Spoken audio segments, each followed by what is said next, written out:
अभी अभी अपने सामने स्क्रीन पर देख रहा हूं, एक दूसरा टीवी चैनल चल रहा है और उसमें शोएब जमई कपिल मिश्रा को जूते दिखा रहे। हाँ, यह खबर भी है आपके चैनल के लिए, दर्शकों के लिए, कि शोएब जमई जो पॉलिटिकल एनालिस्ट है कपिल मिश्रा को जूते दिखा रहे। अब उसमें क्या संवाद हो रहा है वो मुझे नहीं पता, मैं आपके साथ डिबेट में हूं, लेकिन इस खबर के साथ मैं बात को शुरू करता हूं, आपके प्रश्न पर लौटता हूं। इस्लामोफोबिया एक नेचुरल स्थिति नहीं है। इस्लामोफोबिया आर्टिफिशियल एक सिचुएशन पैदा की जा रही है कि इस्लाम का खतरा है हिंदुओं को। तो ये खतरा किनको जरूरत है, कौन किनके लिए फायदेमंद है? क्यों लोग ये चाहते हैं कि किसी तरीके से लोग हमें मान ले कि हम 80% का प्रतिनिधित्व करें, और मणिशंकर अय्यर जी जैसे लोग जो बोल देते हैं कि 80% आबादी को खुश, हिंदुओं को खुश रखने के लिए बीजेपी ऐसा वैसा कर रही है। अरे 80% आबादी को अगर बीजेपी खुश कर भी लेती तब तो मैं मान लेता कि बहुत बड़ा काम हो रहा है। ये तो हिंदू और हिंदुत्व के झगड़े में जो हिंदू धर्म का नुकसान हो रहा है, 80% लोगों का जो नुकसान हो रहा है, ये उस कथित इस्लामोफोबिया से खतरनाक स्थिति है कि हिंदुत्व के नाम पर पूरे हिंदू धर्म का सत्यानाश किया जा रहा है। ये हिंदू धर्म को डिफाइन करने की एक अलग किस्म से कोशिश हो रही। मैं विषयांतर नहीं हो रहा हूं, मैं उसी रेलवे स्टेशन के नाम के जिक्र से ही इसको जोड़ रहा हूं। ये सारी चीजें क्यों हो रही है कि ताकि एक हिंदुत्व का जो इनकी सोच है जिसमें कट्टरवाद है, और जिसको सलमान खुर्शीद ने कहा कि जब इस्लामिक इस कंट्री में जब कट्टर इस्लाम के लोग बोको हरम का विरोध नहीं कर पाते या फिर आईसिस का विरोध नहीं कर पाते तो वो वहां मजबूत होता है। वैसे ही जब हम अपने हिंदुस्तान में ऐसे कट्टरपंथी लोगों का विरोध नहीं कर पाएंगे तो यहां ऐसी चीजें मजबूत होंगी। अब इसी को तो ये इस रूप में कहा गया कि ये हिंदुओं से तुलना हो गई। अरे हिंदुओं से कैसे तुलना हो गई? मैं तो रोज कहता हूं कि मैं गांधी जी के अहिंसा को मानता हूं, शांति को मानता हूं, सत्य मार्ग पर चलने की कोशिश करता हूं। तो मैं क्या महात्मा गांधी से अपनी तुलना करने लगा? कतई नहीं। क्या मेरी महात्मा गांधी से तुलना हो गई? नहीं। हम कोई भी उदाहरण रखते हैं तो कुछ सीखने और सिखाने के लिए रखते हैं। अगर बोको हरम और आईसिस का उदाहरण रखा जा रहा है तो वो आदर्श रूप में नहीं रखा जा रहा, घृणा के रूप में रखा जा रहा है। लेकिन उस बयान को जिस तरीके से यहां पेश किया गया कि पूरी विपक्ष की महत्वपूर्ण पार्टी कांग्रेस जो है वो हिंदुओं के खिलाफ, अरे कैसे हिंदुओं के खिलाफ? यही है कि हिंदुओं के खिलाफ अपने सारे विपक्ष को खड़ा कर देना, इस्लामोफोबिया का एक सेंटर खड़ा कर देना और उस प्रक्रिया को आगे बढ़ाना जिससे कि सियासत जो है कट्टरवादी हिंदुत्व के लपेटे में आए और हिंदू के धर्म के लोग जो भले ही हिंदू धर्म उसकी आस्था, उसका संस्कृति चकनाचूर होते रहे, इससे इनको कोई मतलब नहीं है। मैं फिर से इस रेलवे स्टेशन वाली बात पर लौटता हूं। देखिए, रानी कमला के नाम को हम आज श्रीमती निजाम शाह भी तो कह सकते हैं। क्यों नहीं भोपाल की राजधानी का नाम श्रीमती निजाम शाह समझ लिया जाए? तो हम इस नरेंद्र मोदी जी कह रहे थे कि हम आदिवासियों की बात को, उनकी योगदान को, देश को बताते समय हमने अधूरा सत्य दिखलाया। तो नरेंद्र मोदी जी भी पूरा सत्य दिखलाते ना, दिखलाते कि वो निजाम शाह जिनकी वो पत्नी थी, वो उन पर गलत नियत रखने वाला उसका भाई, उसका बल्कि उसके भतीजा, जिसको कि लड़ने के लिए, जिसको मारने के लिए इन्होंने जिस मोहम्मद खान से दोस्ती की, उस मोहम्मद खान ने भी इन पर बुरी नियत रखी और आखिरकार इनको जल समाधि लेनी पड़ी। ये सब भी तो इतिहास है।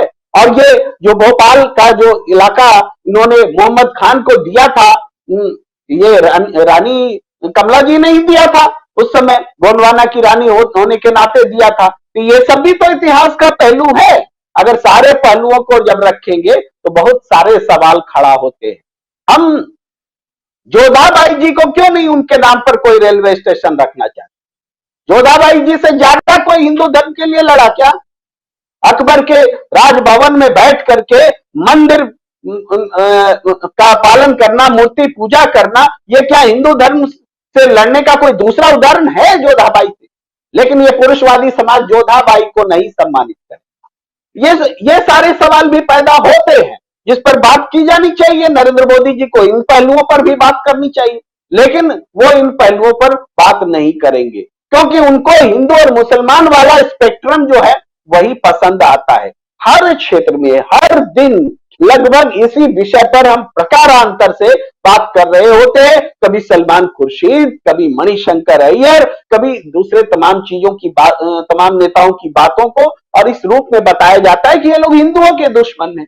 तो हिंदुओं के दुश्मन बताने के पीछे उनका मकसद पूरे हिंदू समुदाय का समर्थन लेना, उनका भावनात्मक समर्थन हासिल करना होता है। ये उनकी जरूरत है, अपनी जरूरत के लिए इन चीजों को पैदा, नहीं तो कोई मणिशंकर अय्यर इस देश के भाग्य विधाता थोड़े हैं कि उन्होंने कुछ कह दिया तो उस पर हम चर्चा करने लगे। वो प्रधानमंत्री है कि मुख्यमंत्री है कि क्या है कि हम उनके बयान पर पूरे देश में जंग कर रहे हैं, पक्ष और विपक्ष कर रहे हैं। ये आवश्यकता है आज के सत्ताधारी मुल्क की, उसके सत्ताधारी पार्टी की और उनके सियासत की आवश्यकता है, जिसलिए वो ऐसा कर रहे हैं। अब के प्रश्न पर हम फिर से लौटते, बार बार लौटने की कोशिश करनी पड़ती है क्योंकि ये मामला ही इमोशनल हो जाता है। देखिए, भारतीय जनता पार्टी को आपने बताया दो भागों में बट गई। निश्चित रूप से, हालांकि हमारे पत्रकार साथी इससे सहमत नहीं है राकेश जी की पार्टी बटी हुई नहीं है। मैं बस थोड़ी सी बात बोलता हूं। बटा हुआ तो हिंदुस्तान भी नहीं है, लेकिन क्या हिंदुस्तान बटा हुआ नहीं है? मैं फिर से दोहराता हूं, बटा हुआ तो हिंदुस्तान भी नहीं है, लेकिन क्या हिंदुस्तान बटा हुआ नहीं है? इसी तर्ज पर भारतीय जनता पार्टी भी बटी हुई। भारतीय जनता पार्टी के भीतर भी वो आवाज नहीं उठ पा रही है, लोग बोल नहीं पा रहे हैं। तो एक दलीय, एक शासन व्यवस्था पर जी जी जी राकेश जी, शायद मैं आपकी बात को और स्पष्ट कर रहा हूं जी। तो उस हिसाब से भारतीय जनता पार्टी के भीतर आवाज उठाने की क्षमता खत्म हो गई, कुछ लोगों का वर्चस्व हो गया है। कोई जमीर वाला होता तो बोल चुका होता अब तक मोदी के खिलाफ, एक भी नहीं बचा उसे जमीर वाला। जी जी, हम लोग लगभग एक ही बात बोल रहे हैं, बोलने का तरीका थोड़ा अलग जरूर है। तो ये स्थिति है हिंदुस्तान की सियासत में, इसीलिए मूल मुद्दे को कंसर्न नहीं किया जा रहा, उसको ध्यान नहीं दिया जा रहा। आदिवासियों पर 70 साल से ध्यान नहीं दिया गया। नरेंद्र मोदी जी बोल रहे साल में छत्तीसगढ़, आपको झारखंड, इन जगहों पर सबसे ज्यादा शासन तो भारतीय जनता पार्टी का ही था, अलग प्रदेश के रूप में। लेकिन उसके बावजूद यह क्यों पिछड़ा रह गया, इसका जवाब क्यों नहीं देते? आधी बात आप क्यों कह रहे हैं? रमन सिंह जी इतने लंबे समय तक मुख्यमंत्री रहे, उधर रघुवर दास जी को जनता ने सत्ता से बाहर फेंका। ये लोग तो आदिवासी प्रदेश के सबसे ज्यादा समय तक मुख्यमंत्री रहने वाले लोग रहे, पार्टी रही। तो इसका जवाब, ये सवाल वो नहीं उठाते। आदिवासी तो पिछड़ा है। आज बिरसा मुंडा जी का भी जन्मदिन है। भगवान बिरसा मुंडा आदिवासियों के बीच भगवान बिरसा मुंडा है, लेकिन बिरसा मुंडा को आज क्या, किस रूप में और कहां लोग याद कर रहे हैं? आप ट्विटर को देखिए ना, आज गोडसे को फांसी दी गई, नाथूराम गोडसे। तो नाथूराम गोडसे आज हैशटैग में ट्रेंड कर रहा है। और कौन लोग ट्रेंड करा रहे हैं, आप उसका जाकर के सारे प्रोफाइल में चेक कर लीजिए। सब के सब वही लोग हैं जो किसी न किसी तरीके से भारतीय जनता पार्टी की बातों को रोज आगे बढ़ाया जाता है, आगे बढ़ाते हैं। वही लोग नाथूराम गोडसे कह रहे हैं कि नाथूराम मर गए, देश को बचा गए, इस तरह का कुछ नारा लगा रहे। अब बताइए, नाथूराम ने इस देश को बचाया, इस पर क्यों नहीं बोलते नरेंद्र मोदी जी? इस पर कोई क्यों नहीं बोलते? सारे लोग चुप हैं। जी जी। नारायण आप्टे की मूर्ति लग गई आज मेरठ में, दी है, और 10 सितंबर को लिख चुका था, वो ग्वालियर से बन के गई है। दो हत्यारे गांधी के, दूसरे नारायण आप्टे की मूर्ति आज मेरठ में लगी है। और मैं 10 सितंबर को देश को बता चुका था, ग्वालियर से मूर्ति बन के जा चुकी है। मेरी वॉल पर खबर है 10 सितंबर की, आज मैंने फिर दी है। तो ये देश नारायण आप्टे और नाथूराम गोडसे की मूर्तियां लगा रहा है, दुर्भाग्य जी। और उस पर खामोशी है। मैं उस खामोशी को ज्यादा महत्वपूर्ण, खामोशी, जो घटनाएं जो घटती है वो खामोशी है सत्ताधारी वर्ग की, जो दूसरे को देशद्रोही और तमाम तमगे लगाने को तैयार बैठे हैं, लेकिन इन लोगों पर उनकी चुप्पी नहीं टूटी। तो ये खामोशी ज्यादा खतरनाक है, चाहे बीजेपी की खामोशी हो या चाहे कांग्रेस की हो या किसी और की हो। इस पर बोलना होगा हमें। कैसे आंटे की मूर्ति लगेगी, कैसे नाथूराम गोडसे इस देश में पूजा जाएगा? अगर हम नहीं बोलेंगे तो गांधी के झूठे भक्त हैं, हम बेवजह गांधी का नाम लेते हैं। गांधी केवल स्वच्छता अभियान और चश्मे के लिए नहीं है, गांधी सत्य और अहिंसा के लिए है। उनके उनके उनके अगर हम सिद्धांत को ही खत्म कर देंगे तो उनका चश्मा हम लेकर क्या करेंगे? उनका जो चश्मे के पीछे जो चश्मा है, जो नजरिया है, उसको हम छोड़ देते हैं तो गांधी को याद करने का कोई मतलब नहीं रह जाता। ये महत्वपूर्ण बातें हैं राजीव रंजन जी। जी